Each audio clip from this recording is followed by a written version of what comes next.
guys, just wanted to give you guys an update as to how my garden is doing here on Bowen Island, British Columbia, Canada. We are in zone 8B/9A here, and it is now the beginning of July. Anyways, I wanted to start here with these Camerops Humulus varicifera, which I've had now for several years. Early on in its history, it did die back from the main trunk. It did get cold damage and die. But all these offshoots are perfectly fine, and in the winter, if it gets really cold, I just cover it up with a blanket and a tarp, and it seems to be fine that way. With these last 3 winters we had, if I didn't protect it, it would probably die, because we had lows down to -12 Celsius for a prolonged period. I also have these Yucca gloriosa variegata here that I've had 3 of them for many years, and in the fall last year a deer had mangled this one, rubbing its antlers on the leaflets, and I really didn't think too much of it. But what I should have done is gone in there, removed all the leaflets that were damaged, because what that ended up doing during the winter is introducing rot, and this one sadly didn't make it over the winter. But I attribute it wholly to the deer damaging the plant rather than the cold, because these 2 are perfectly fine. This guy here is a needle palm, and early on, I think 2 years ago, it had suffered a damage during the cold and had spear pull from the main trunk. And last year it actually did shoot up some new growth, and also with these side shoots, and it's been very slow to recover, but it is alive, so it is doing better. I think as it gets bigger, it will get more and more resilient to the cold, but when they're small like this, they are just as susceptible to cold as any other small palm tree. Over here I got my big Trachycarpus fortunei, and it had taken a beating this year because it's very exposed to the wind and the weather here. And we also had some heavy snow this winter, and it got down to -12. As you can see, it's alive, but it's looking pretty beat up. But the trunk is shooting out some new growth now, so I'm fairly confident it will recover just nicely. You can see the new growth there in the center. Once those fronds kind of unfurl, I'll probably cut these lower ones. It's a new sable minor that I got in the fall, and I had it potted up in the greenhouse, and I planted it early spring. So this is it now outside. I'm going to keep it in this location. It is shooting up a new spear, but it's again very slow to unfurl. So over here I have a Yucca glauca, which has been doing really well over the winter. These are a little less tolerant to wet, but very tolerant to cold. So it's nice to see it's doing well.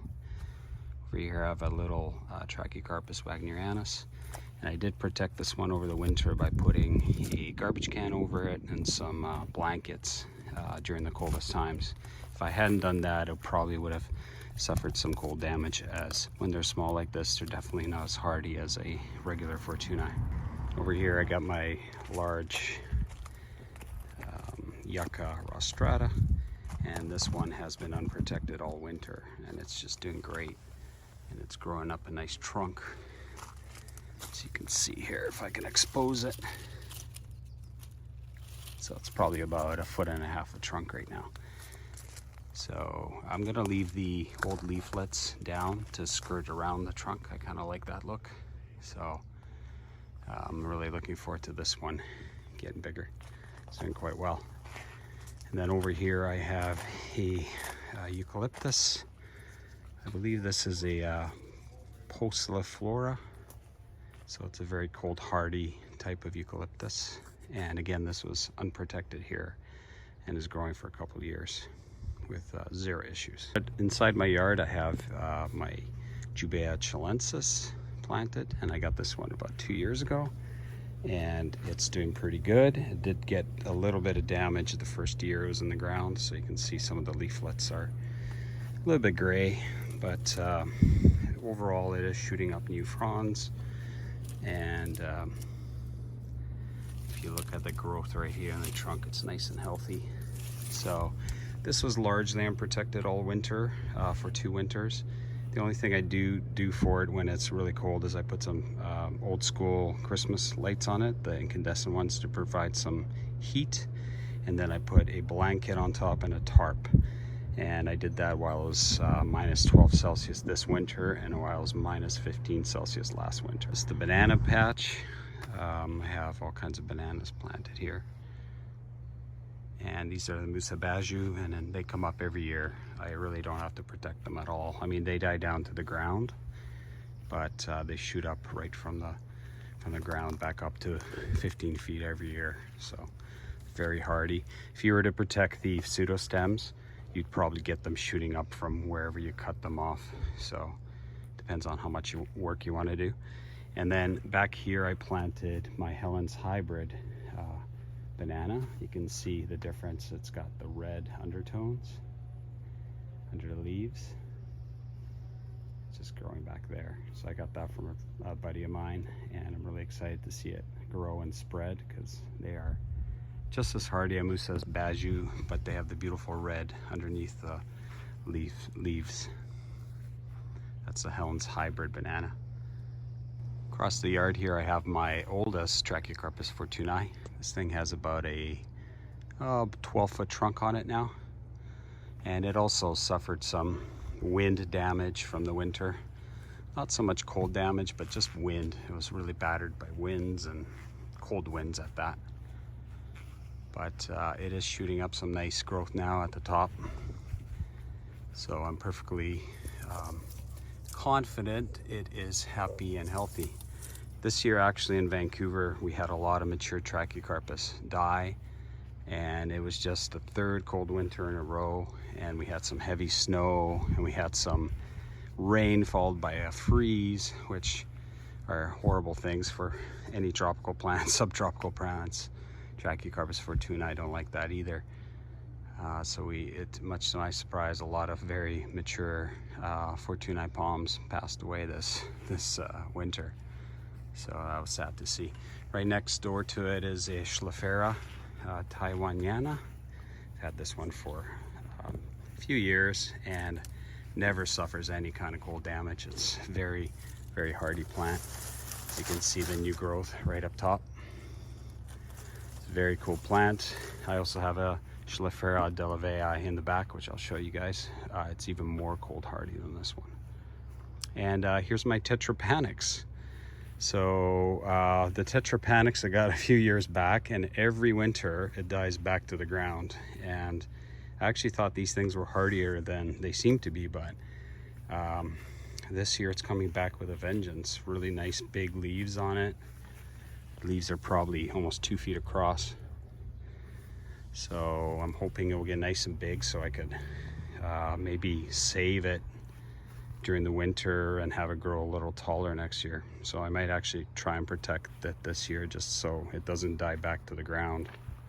But again, we're hoping to have a little warmer winter this year because of El Nino is coming back. So hopefully it's coming back for a few years and we can have mild winters again. The back there I have a dwarf Cavendish banana I planted. It wasn't a pot, it was pretty root bound, so it's just starting to kind of grow. Let's hope maybe I'll get bananas one year. That would be nice. This is my variegated Brugmansia. I got 3 Brugmansias in pots and 15-gallon pots, and I just store them in the greenhouse over the winter, and they come back just fine every spring. And this is my mimosa, my chocolate mimosa. And this one I had actually suffered some cold damage this year, so I had to cut off the branches wherever there was die off.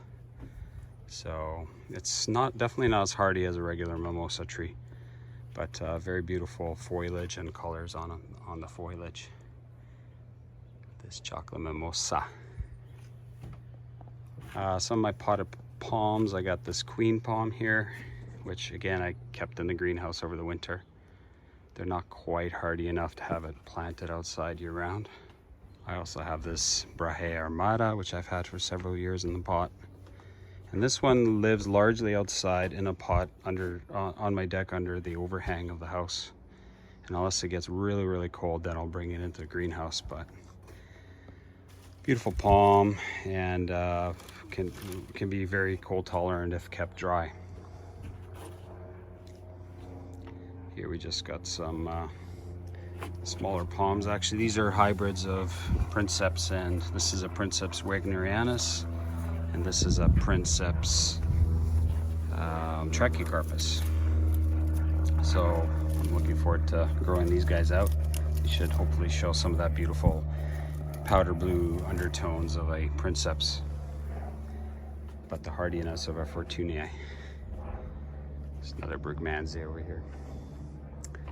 I've got a little Wagnerianus here growing in a pot. This one's actually starting to grow quite fast, so I have to decide if I want to upgrade the pot and just keep it potted or plant in the ground. See those stiff leaves of a Wagnerianus. Beautiful palm tree. And over here I have my cycads revoluta, and this thing lives outside in a pot pretty much year round on my deck. Very hardy, and I think I'll keep it in a pot just so I have the option of protecting it if it gets really cold. You can see the new growth there coming up in the middle. Very awesome plant. I have many plants in the garden to show you guys, but I wanted to keep this video brief. So the last plant I'm going to show you is this Trachycarpus manipur, which I have planted here in this cedar planter. And every winter it suffers a little bit of cold damage, but it's looking pretty good. And again, as they get bigger, I think they get more hardy. That's the Trachycarpus manipur, and look at that beautiful powder blue on the back sides of the fronds. Really beautiful palm. So again, I have this planted closer to the house with somewhat of an overhang, so hoping for a little more protection. If it gets really cold, I do wrap it with a blanket, some C9 Christmas lights, and a tarp, because I really don't want to lose it. Anyways, that's it for this short video update of my garden, July the 1st. Hope you guys are having a great day, and thanks for watching.